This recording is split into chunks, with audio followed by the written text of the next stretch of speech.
Aquel hombre había viajado mucho. A lo largo de su vida había visitado cientos de países, reales e imaginarios. Uno de los viajes que más recordaba era su corta visita al país de las cucharas largas. Había llegado a la frontera por casualidad. Era el camino de Ubilandia a Paraís. Había un pequeño desvío hacia el mencionado país. Como le gustaba explorar, tomó ese camino. La sinuosa carretera terminaba en una enorme casa aislada. Al acercarse, notó que la mansión parecía dividida en dos pabellones, un ala oeste y un ala este. Aparcó su automóvil y se acercó a la casa. En la puerta, un cartel anunciaba: País de las cucharas largas. Y seguía: este pequeño país consta solo de dos habitaciones, llamadas negra y blanca. Para recorrerlo, debe avanzar por el pasillo hasta donde se divide y girar a la derecha si quiere visitar la habitación negra, o a la izquierda si lo que quiere hacer es conocer la habitación blanca.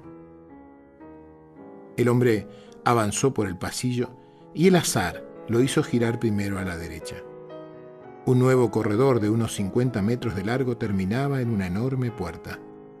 Nada más dar los primeros pasos, empezó a escuchar los ayes y quejidos que provenían de la habitación negra. Por un momento, las exclamaciones de dolor y sufrimiento le hicieron dudar. Decidió seguir adelante. Llegó a la puerta, la abrió y entró. Sentados en torno a una enorme mesa, había cientos de personas. En el centro se veían los manjares más exquisitos que cualquiera pudiera imaginar, y aunque todos tenían una cuchara con la que alcanzaban el plato central, se estaban muriendo de hambre. El motivo era que las cucharas eran el doble de largas que sus brazos y estaban fijadas a sus manos. De ese modo, todos podían servirse, pero nadie podía llevarse el alimento a la boca. La situación era tan desesperada, los gritos tan desgarradores, que el hombre dio media vuelta y salió huyendo del salón. Volvió a la sala central. Y entonces tomó el pasillo de la izquierda, el que conducía hacia la habitación blanca. Un corredor exactamente igual que el anterior terminaba en una puerta similar. La única diferencia era que por el camino no se oían los quejidos ni los lamentos. Al llegar a la puerta, el explorador giró el picaporte y entró en la habitación. Cientos de personas se hallaban también sentados en torno a una mesa igual que la de la habitación negra. También en el centro se veían manjares exquisitos. También todas las personas llevaban una larga cuchara fijada a su mano. Pero allí nadie se quejaba ni lamentaba. Nadie se moría de hambre, porque todos se daban de comer los unos a los otros. El hombre sonrió, dio media vuelta y salió de la habitación blanca. Cuando oyó el clic de la puerta que se cerraba, se halló de pronto, misteriosamente, en su propio automóvil, conduciendo de camino a Paraís. Solos y acompañados. ¿Cómo se las arreglaba Jorge para calcular el tiempo exacto de la sesión y terminar justo al final de un cuento? ¿Cómo hacía para dejarme dándole vueltas a una idea toda la semana? A veces esto me parecía maravilloso. Yo tenía 7 largos días para pensar acerca del relato, darle mi propia interpretación y bucear en la utilidad que yo podía obtener de ese cuento. Otras veces me resultaba odioso no poder sacarle el jugo que yo intuía que contenía la historia, pero que no conseguía extraerle. También había veces en que me comportaba estúpidamente. Cuando salía del consultorio, trataba de descubrir qué me había querido decir el gordo con aquel relato. La secuencia posterior era inevitable. Yo llegaba a la sesión para comprobar con Jorge si había adivinado el significado del cuento, y como era de prever, el gordo se ponía furioso. ¿Pero qué importa qué es lo que quise decir? Lo importante es para qué te sirvió a ti, si es que te sirvió para algo. Esto, Demián, no es una clase de colegio, y yo no soy quien puntúa si acertaste o no lo que quería decir tal o cual cosa, joder. Lo que yo quise decir con lo que dije es exactamente lo que dije. Y si hubiera querido decir otra cosa, seguramente lo que hubiera dicho habría sido esa otra cosa.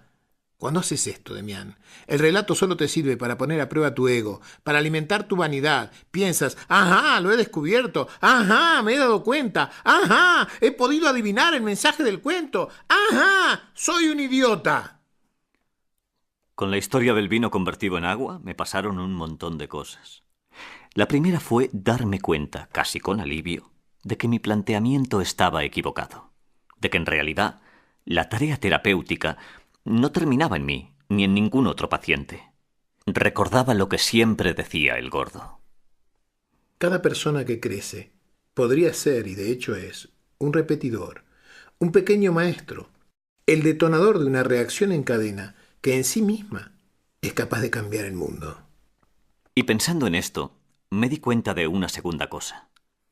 ¿Cuántas veces yo y otros como yo no nos atrevemos a hacer algo porque pensamos que es inútil intentarlo, que no se puede hacer nada?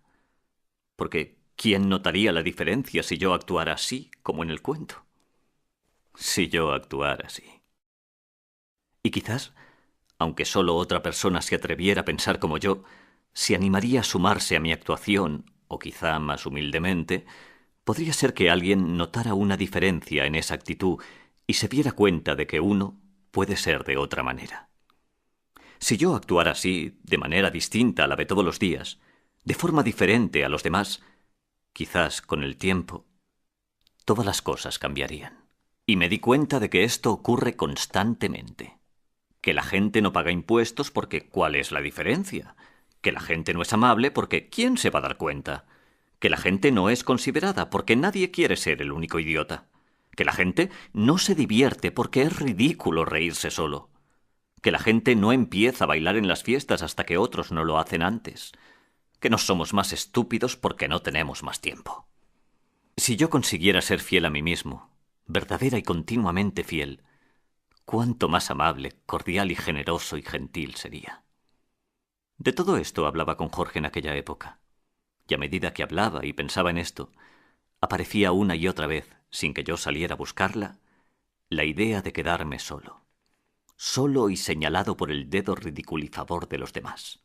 O peor aún, sin siquiera ese dedo ridiculizador.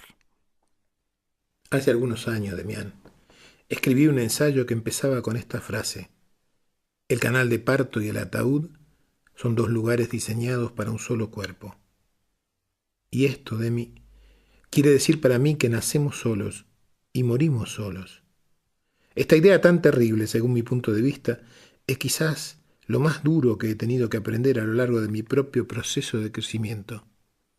Pero también descubrí, por suerte, que existen los compañeros de viaje, compañeros para un ratito, compañeros para una temporadita más o menos larga, y después existen también los amigos, los amores, los hermanos, los compañeros para toda la vida. ¿Sabes, gordo? Me recuerda aquello que leí alguna vez sobre la pareja. No camines delante de mí porque no podría seguirte. No camines detrás de mí porque podría perderte. No camines debajo de mí porque podría pisarte. No camines encima de mí porque podría sentir que me pesas. Camina a mi lado porque somos iguales. Claro, Demián, eso es. Darse cuenta de que nadie puede recorrer el camino por ti es fundamental, tanto como saber que el camino es más nutritivo si se recorre en compañía. Darme cuenta de quién soy y saberme único, diferente y separado del mundo por el límite de mi piel, no necesariamente quiere decir que deba vivir aislado ni desolado, ni siquiera quiere decir que tenga que ser autosuficiente. ¿Entonces no se puede vivir sin los demás? Depende de lo que tú creas que es vivir en cada momento y de quiénes sean los demás.